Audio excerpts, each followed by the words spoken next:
Victoria de George Russell en el Gran Premio de Canadá de Fórmula 1 de 2025. El piloto de Mercedes hizo buena su pole position y se llevó la primera victoria de la temporada y la primera que no es ni de Red Bull ni de McLaren. Una McLaren que fue protagonista por el lado negativo. Finalmente, algo que se veía venir, sus dos pilotos tuvieron un encontronazo en el que Lando Norris se llevó la peor parte tras asumir también las culpas. Cuarta victoria de George Russell en Fórmula 1. Lo analizamos. Brilló el sol con fuerza en Canadá sobre el circuito Gilles-Villeneuve, haciendo que la temperatura aumentase hasta un nivel que no se había visto ni en entrenamientos libres ni en clasificación.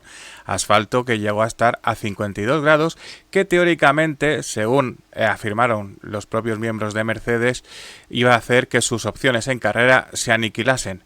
Pero no fue así, no sufrió Mercedes, no sufrió George Russell, sino más bien tanto Max Verstappen, que se comía muy rápido las ruedas, como los McLaren, que no tenían el ritmo que habían acostumbrado.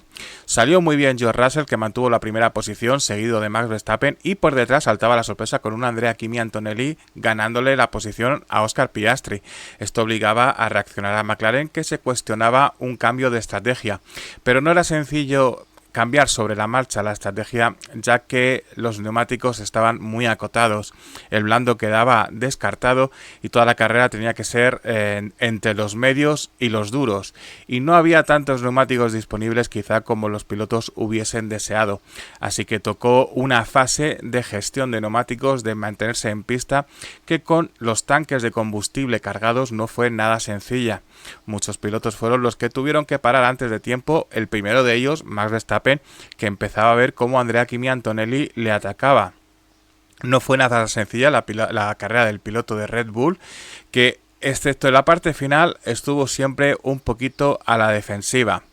Por detrás, Charles Leclerc en ciertos momentos de la prueba parecía que sí que tenía con qué unirse a los pilotos de cabeza, pero la parte final, en el momento de montar un neumático medio, también se fue hacia atrás y no pudo luchar.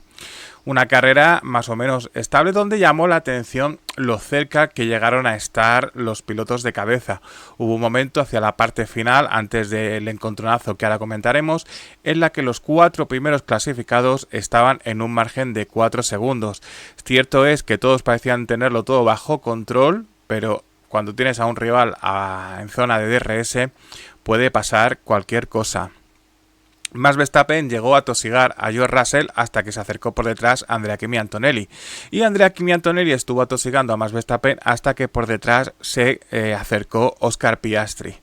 ¿Y qué evitó que Oscar Piastri atacase a Andrea Kimi Antonelli? Pues un Lando Norris en remontada que, con una estrategia ligeramente diferente a la de Piastri, llegó. Tuvo que preocuparse de los retrovisores Oscar Piastri y finalmente llegó algo que muchos anunciaban, algo que nos extrañó, un encontronazo entre dos pilotos con un rendimiento muy similar. Empezaban en la horquilla a intercambiarse posición, a rodar en paralelo, hicieron la curva del muro de los campeones también en paralelo, y al llegar al final de la recta, la primera curva, digamos que Piastri se cerraba en exceso. Lando Norris ya había decidido lanzarse al interior y se quedaba sin hueco. Llegaba a tocar a Piastri, llegó a meterse en la tierra y tocó el muro, poniendo fin a su carrera. Pese al golpe, Piastri sí que pudo continuar sin mayor contratiempo. Esto fue ya en una tardía vuelta 66, lo que provocó una salida del safety car. Quizá en tiempos pasados el director de carrera hubiese optado por una bandera roja y continuar la carrera, pero en este caso safety car hasta el final de la misma, hasta la bandera a cuadros. Analizamos ahora la parte de atrás de carrera, que también tuvo su miga. En la parte trasera, como comentábamos, mucho movimiento y estrategias cruzadas, ya que la mayoría de los pilotos de atrás decidieron salir a carrera con neumático duro, lo que les dejaba el medio para la parte final.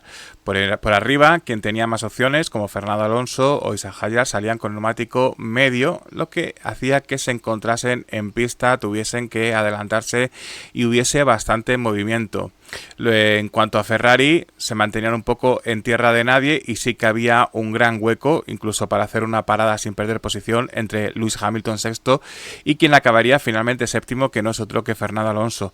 Y eso que al principio la carrera del asturiano parecía estropearse al perder muchísimas posiciones tras la primera parada, pero pudo agachar la cabeza, remontar posiciones y tras una bonita lucha a las vueltas finales con Esteban Ocon, incluso con Nico Hülkenberg, que gran carrera la de Sauber, logró un séptimo puesto. Le sabe a poco a Fernando porque decía que muchos pilotos deberían haber sido sancionados, pero finalmente un séptimo puesto, tal y como se estaba desarrollando la temporada, pues ni tan mal.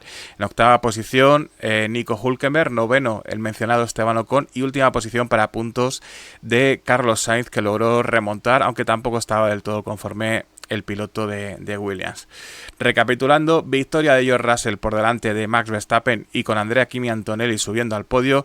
Cuarto lugar para un Oscar Piastri que lo da por bueno tras el abandono de Lando Norris. Quinta posición para Charles Leclerc y sexto para Lewis Hamilton. Fernando Alonso, Nico Hülkenberg, Esteban Ocon y Carlos Sainz en zona de puntos. Se quedó sin premio Oliver Birman, seguido de Yuki Tsunoda y Franco Colapinto. Buena carrera del piloto argentino, que tuvo una estrategia de la que no le gustan a los pilotos, de tener que mantenerse en pista con unos neumáticos muy usados, y la parte final le pasó factura y perdió algunas posiciones.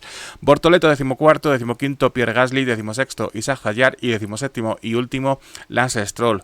No vieron línea de meta el accidentado Lando Norris, Liam Lawson con problemas de fiabilidad y eso que cambió componentes antes de la carrera, y Alex Albon, una carrera un poquito accidentada del piloto de Williams, que se quejó enormemente de la estrategia, pero que con un problema de fiabilidad similar al de Barcelona, según el equipo, tuvo que poner fin a la carrera antes de tiempo. Si bien la bandera a cuadros significaba el final de la carrera, lo cierto es que hasta 5 horas tardaron los comisarios en resolver investigaciones pendientes. 8 pilotos realizaron infracciones tras el coche de seguridad, que más que detrás del coche de seguridad se produjo una vez acabó la carrera, cuando muchos de ellos adelantaron a otros pilotos con banderas amarillas en pista y con las señales del coche de seguridad activadas, algo que no deberían haber hecho y que, como decimos, tras 5 horas de meditación, la FIA resolvió con un cobarde advertencia. Significativo cuando el viernes no tuvieron problema en sancionar a Yuki Tsunoda por adelantar a un accidentado Oscar Piastri, con 10 puestos en parrilla de salida y 2 puntos en el carné. Un criterio de la FIA bastante difícil de entender. También hubo una protesta de Red Bull hacia Mercedes por lo que ellos llaman comportamiento antideportivo, ya que a juicio de Red Bull, George Russell pisó el freno y acusó a Verstappen de haberle adelantado, es decir, hizo una maniobra con el único fin de buscar la sanción para el rival, pudiendo contraer algún tipo de peligro, lo que a ojos de Red Bull consideran maniobra antideportiva, pero que la FIA descartó, afirmando que no había forma de saber que eso era tal y como lo describía Red Bull. Esta no fue una de esas ocasiones en las que la FIA entra en la cabeza del piloto para saber qué es lo que hizo y por qué lo hizo. Tampoco hubo sanciones para Esteban Ocon por conducción errática detrás del coche de seguridad, algo de lo que se quejó Carlos Sainz, que para evitarlo tuvo que ir incluso hasta la hierba. Así que, tras muchas horas de meditación, el único sancionado fue Lando Norris con 5 segundos de tiempo añadido, una sanción que por supuesto no tiene ningún impacto ya que no acabó la carrera. Oscar Piastri sale más líder de este Gran Premio de Canadá tras endosarle 12 puntos a Lando Norris. Es cierto que Verstappen le recorta 6 puntos, pero la diferencia sigue siendo muy amplia para el piloto de McLaren, al que se le está empezando a poner cara de campeón del mundo. Casi una carrera completa saca a Lando Norris y bastante ventaja a Max Verstappen. 18 puntos para el neerlandés, eso sí, 155 puntos por los 198 de Oscar Piastri. Da un gran paso adelante George Russell, 136 puntos, 104 para Leclerc, 79 para Hamilton y ya descolgado Antonelli, 63 puntos. Buenas noticias también para Fernando Alonso, suma 6 puntos para un total de 8 y empieza a destacarse Nico Hülkenberg, 4 puntos más, ya son 20 los que suma el piloto de Sauber en esa lucha por ser el mejor del resto, que sigue encabezando Albon con 42 puntos. En constructores, el peor fin de semana del año para McLaren, 374 puntos por los 199 de Mercedes, que se destaca en la segunda posición. Mismos puntos para Ferrari y Red Bull, que siguen manteniéndose esa tercera y cuarta posición. Y en el quinto lugar, Williams con 55. No cambia nada, Alpine no se llevó puntos, así que sigue destacado como farolillo rojo. Próxima cita, Gran Premio de Austria en la casa de Red Bull, en la que sí estará Max Verstappen, que evitó cualquier tipo de sanción.